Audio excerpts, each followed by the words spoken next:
Happening right now, a crash in Hartsville caused a gas leak, and first responders then evacuated this area. We've got the live look here at this scene right now.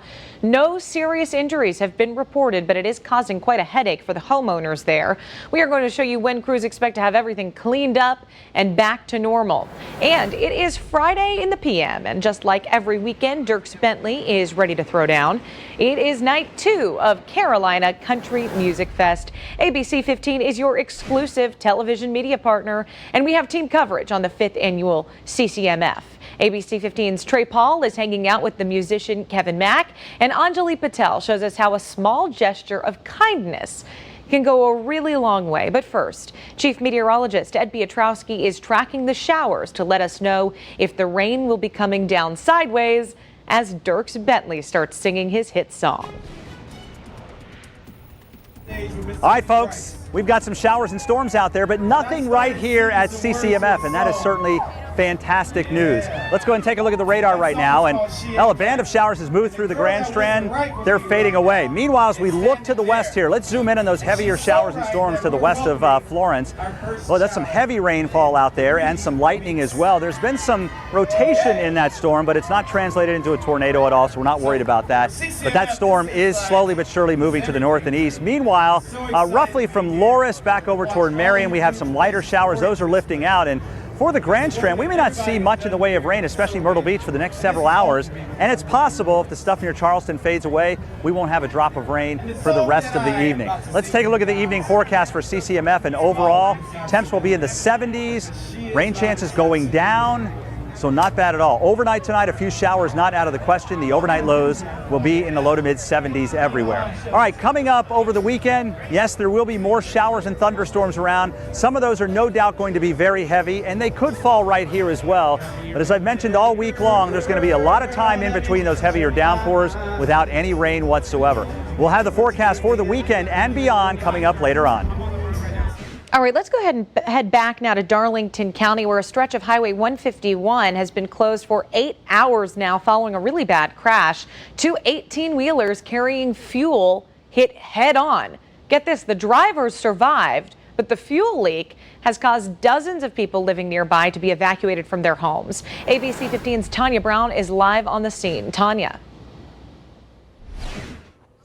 Summer crews just removed one of the trucks about 5 minutes ago. They actually were driving very slow with it for obvious reasons. They have to be careful. Now, firefighters and hazmat team members say it's just too dangerous for residents to go back to their homes. They say power lines came down in the crash, and that, coupled with that spilled fuel, is a dangerous mix. Only first responders and crews removing the wreckage are allowed behind the roadblock signs. The crash happened around 10 o'clock this morning. Troopers detoured traffic around it.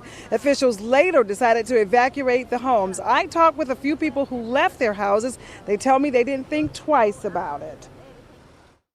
I'm not worried. I'd rather be safe.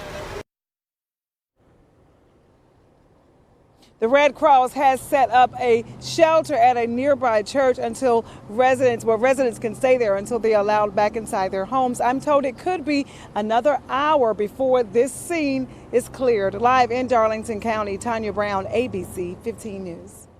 All right. Well, tonight's lineup for CCMF includes Randy Houser, the brothers Osborne, and Dierks Bentley. Right now, we're talking to one musician who says all he needs for a good night is his guitar and a great audience. ABC 15's Trey Paul is live with Kevin Mack tonight at Carolina Country Music Fest. Hey, Trey. Hey there, yeah, Kevin Mack, #winning. Want to bring Kevin on over. Kev, love your name, by the way. Kevin Mack, you already got a country star's name. Oh, thank you. I've seen the video, #winning. It's on my Facebook page. You've got a new song out, Adeline. Yep. Preview for that. Before we talk about that, who's Kevin Mack? Tell us a little bit about you. Man, I'm actually from Virginia Beach, Virginia, right up the coastline.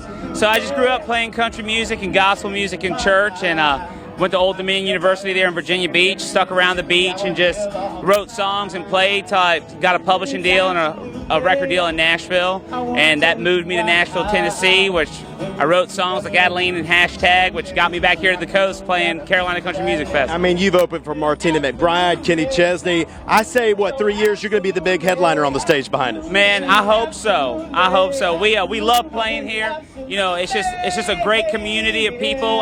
Bob, you know, I tell him all the time just how the festival just flows so easy, and everyone's just, you get in, you know, it's easy to move around, you got room, great acts. It's the place to be, man. So I hope so. All right, Kevin Mack, best of luck to you. I know you love Myrtle Beach just as much as we do. Thank you so much. Best of luck. All right. Well, listen, we all can't sing, but we can lip sync, right? We can try to lip sync. Take a look at this video right here. So Jamie Garvin and Kelly Lee, they did a little lip sync. This video landed them with the ultimate CCMF experience. That includes backstage tours, meet and greets with the big stars, and more, all for winning the CCMF Lip Sync Challenge. Now, before it looked like this, there were a few hiccups. Take a listen. And while we were doing the video, we thought it was so horrible. We had to do so many outtakes. So eventually we're like, you know what, at least we had fun. We got to see each other. We made memories this weekend, whatever. It was a good time. And despite all these outtakes and redos, the two came out as big winners, enjoying all the perks. Now, you know, people from all over the country, they're right here in Myrtle Beach this weekend. One CCMF fan from Maryland is showing off her 4-day general admission wristbands on Twitter. You got Kelly and Joseph from Pennsylvania who shared this picture from outside of the Bowery with their main stage VIP band. Here's Abigail from North Carolina standing with her friend in front of the giant red CCMF chair.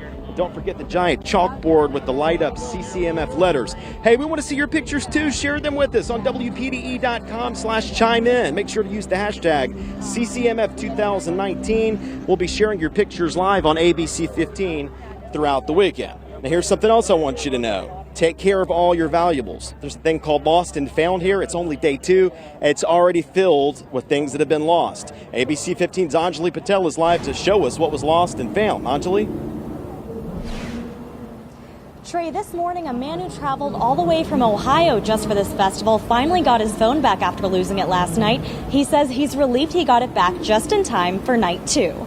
Wallets, IDs, phones, and other valuables were brought to the Lost and Found last night. Festival workers tell me they got several calls this morning from people who lost their things last night. They say their staff is working hard to find and return any lost items to their rightful owners. And if you lose anything tonight, head over to the customer service tent or to Ground Zero. And CCMF staff is offering a special gift to those who turn in lost items. You might be able to win a meet and greet with one of your favorite country music stars. Live in Myrtle Beach, Anjali Patel, ABC 15 News. Yeah. All right, so we're going to be out here all weekend long for CCMF.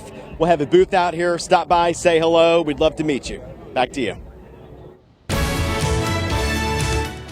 The governor says South Carolina is ready for a hurricane. We're going to show you who he says needs to prepare now and how he plans to help.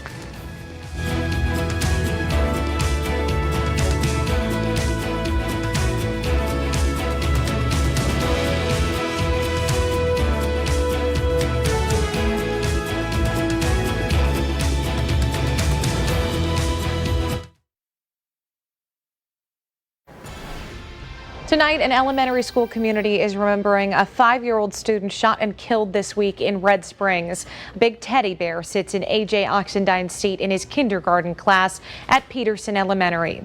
His teachers put it there so students could hug it whenever they felt sad and they can think of A.J.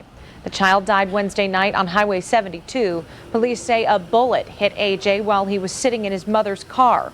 So far, no arrests have been made. More than 100 families in Horry County who are still recovering from Hurricane Florence got some major help from a Carolina legend today. The United Way of Horry County and Foundation for the Carolinas teamed up to distribute Walmart gift cards to families in need. Nearly $50,000 was given out in Conway today from the Julius Peppers Hurricane Relief Fund. Peppers played for the Panthers and retired last year. Charlotte Grisket was thrilled when she got $600. Wow. I can't even explain what it means. It means a lot, more than anyone really realizes when you're without.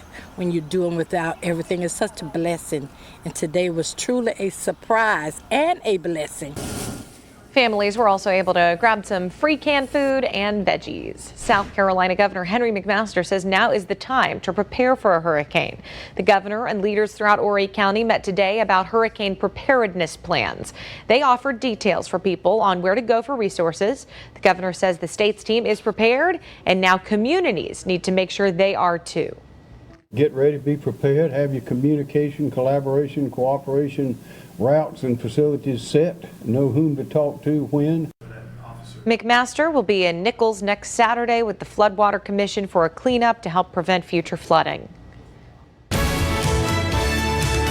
Well, a man pleaded guilty to killing his dad yesterday, and today he's a free man. We are going to show you why and who he says he was defending.